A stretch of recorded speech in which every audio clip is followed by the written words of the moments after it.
Daily page Ulhasnagar, हमारी खबरें हमारी पहचान। शांत है। महाराष्ट्र में इसके पहले भी बहुत सारी घटनाएं हुई। उरन की थी, कोपर खैरड़ी थी, वसई थी और नावाशेवा। इस चारों घटनाओं में विपक्ष शांत क्यों थे? खाली एक ट्वीट भी उन्होंने इसके बारे में किया नहीं। तो इन्होंने इन सबको इसी घटना में राजकारण करना है और इसके पीछे का कारण है लाडली बहना। तीज पर्व को लेकर उल्लासनगर 1 के टेलीफोन एक्सचेंज स्थित रॉयल बैंक्वेट हॉल में राष्ट्रवादी अजितदादा पवार गुट के उल्लासनगर जिलाध्यक्ष भारत गंगोत्री की तरफ से 20 अगस्त और 21 अगस्त के दिन पर फ्री तीज मेला का आयोजन किया गया था, जहां पहले दिन यानी मंगलवार के दिन करीबन 1000 महिलाओं ने इस फ्री तीज मेले का लाभ उठाया, तो वहीं दूसरे दिन बुधवार को करीबन 1500 महिलाओं ने इस फ्री तीज मेले का लाभ उठाया, जहां दूसरे दिन पर राष्ट्रवादी अजित पवार गुट की महाराष्ट्र राज्य की महिला आघाड़ी की प्रदेश अध्यक्ष रूपाली चाकणकर ने भी हिस्सा लिया और मेहंदी भी लगाई। साथ ही जब उनसे पत्रकारों द्वारा यह पूछा गया कि 24 अगस्त के दिन महाविकास आघाड़ी की तरफ से महाराष्ट्र बंद का आह्वान किया गया है, उस पर कहा कि विपक्ष को बदलापुर बच्चियों के शोषण मामले में राजनीति नहीं करनी चाहिए और विपक्ष को लाडली बहन योजना से इतनी तकलीफ क्यों हो रही है। उल्हासनगरमध्ये माझ्या प्रदेशच्या महासचिव सोनियाजी धामी, जिल्हाध्यक्ष भारतजी यांनी पुढाकार घेत अतिशय सुंदर अशा तिजरी सणाचं आयोजन केलेलं आहे आणि खूप आनंद वाटतो, कारण की आमच्या महिलांसाठी जरी सण असले तरी त्या सणांचं नियोजन ह्या महिलांनाच करावं लागतं आणि महिला तेवढ्यापुरता त्याचा उत्सव साजरा करतात। पण भारतजींनी लीड घेतले, मनाला समाधान वाटते की एक पुरुष पुढे येऊन आमच्या महिलांच्या चेहऱ्यावरचा आनंद देण्यासाठी प्रयत्न करतोय। फार समाधानाची गोष्ट आहे आणि हा पवित्र सिंधी समाजामध्ये मानला जाणारा हा पवित्र सण आहे। या तिजरी सणाच्या निमित्तानं मी माझ्या सर्व सिंधी बांधवांना मनापासून शुभेच्छा देते, त्यांच्या दीर्घायुष्यासाठी मनापासून शुभेच्छा देते आणि हा सण साजरा करत असताना त्यांच्या चेहऱ्यावरचा आनंद, मेहंदी काढणं, याच्यामधून खेळ खेळणं आणि आयुष्य आनंदमय करणं हा संदेश त्या माध्यमातून देतात। त्यांच्या सर्वांच्या मनोकामना पूर्ण व्हावेत या सदिच्छा मी व्यक्त करते।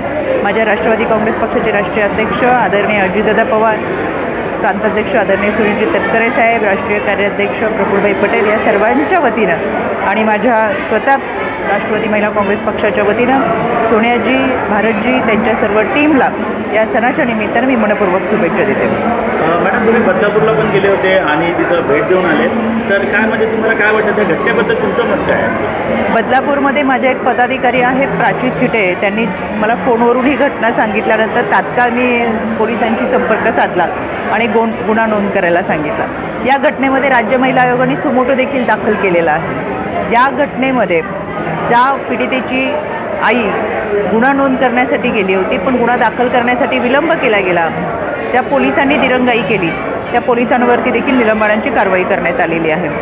ज्या कंत्राटदारांनी अशा पद्धतीची व्यक्ती त्या ठिकाणी नेमणूक केली त्या कंत्राटदारावर कारवाई, संस्थाचालकांवर कारवाई, पोलिसांनी संस्था समितीवरती कारवाई, अशा पद्धतीने सगळ्यांवरती कारवाई केलेली आहे।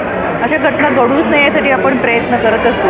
शिक्षक पालक संघटना ह्या प्रत्येक शाळांमध्ये असतात, सखी सावित्री समिती असतात, त्याचा GR 2022 आला, त्या इथून पुढे कार्यरत राहण्यासाठी राज्य महिला आयोगाच्या वतीने आम्ही जातीने लक्ष देऊ।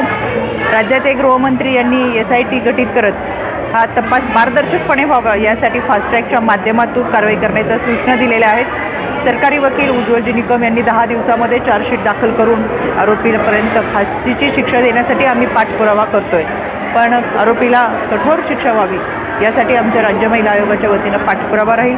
मला तुमच्या माध्यमातून सांगायचं आहे, यामध्ये जर विरोधक राजकारण करत असतील तर त्यांना विनंती आहे ही राजकारण करण्यासारखी घटना नाही। या ठिकाणी पालकांना विश्वास देणं, पाल्याच्या कुटुंबियांना धीर देणं आणि आरोपीला शिक्षा देणं। निवडणुका आले की आपण राजकारण करतोच, पण जनतेमध्ये मेसेज फॉरवर्ड करून आणि अशा पद्धतीने उद्रेक होईल, समाजामध्ये तेढ निर्माण होईल, शांत असलेला महाराष्ट्र अशांत होईल, अशा पद्धतीने जर विरोधक याचं राजकारण करत असतील तर ते महाराष्ट्राला आवडणार नाही। आणि माझी या निमित्तानं शासनाला विनंती आहे की सायबरला आपण सूचना द्याव्यात। सुप्रिया सुळे स्वतः आणि त्यांची सोशल मीडियाचे राज्यप्रमुख म्हणून ज्या पद्धतीने आंदोलनाचे मेसेज पसरवतात, ज्या पद्धतीने महाराष्ट्र बंदचे मेसेज पसरवतात, कदाचित इथून मागे देखील सुप्रिया सुळे सातत्याने विधानं करतात की महाराष्ट्र पेटेल, महाराष्ट्रामध्ये काहीतरी घडेल. कदाचित उद्या असं जर काही झालं तर त्याची जबाबदारी सर्वस्वी त्यांची असेल की हा शांत महाराष्ट्र अशांत आणि करण्याचा आणि पेटवण्याचा त्यांचा उद्देश आहे. सायबरने त्यांच्याकडे लक्ष द्यावं, शासनाने देखील त्यांच्यावर लक्ष ठेवावं आणि अशा पद्धतीने मेसेज सोशल मीडियाच्या माध्यमातून कोणी व्हायरल करत असेल तर त्यांच्यावर कडक कारवाई करत. बदलापुर प्रकरण को लेकर 24 अगस्त को बंद का आह्वान किया गया महाविकास आघाड़ी की तरफ से, तो इसको आप कैसे देखते हैं? मैंने वही कहा कि विपक्ष इस बात का राजकारण कर रहे हैं, राजनीति करने की जगह नहीं है.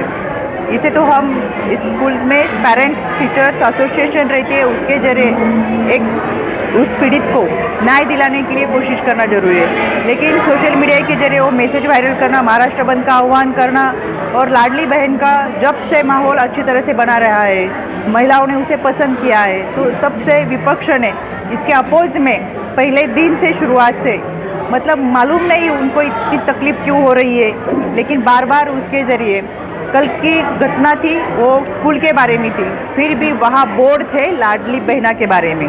आप देख रहे होंगे कि महाराष्ट्र जो शांत है, महाराष्ट्र में इसके पहले भी बहुत सारी घटनाएं हुई, उरण की थी, कोपर खैरणी थी, वसई थी और नावाशेवा.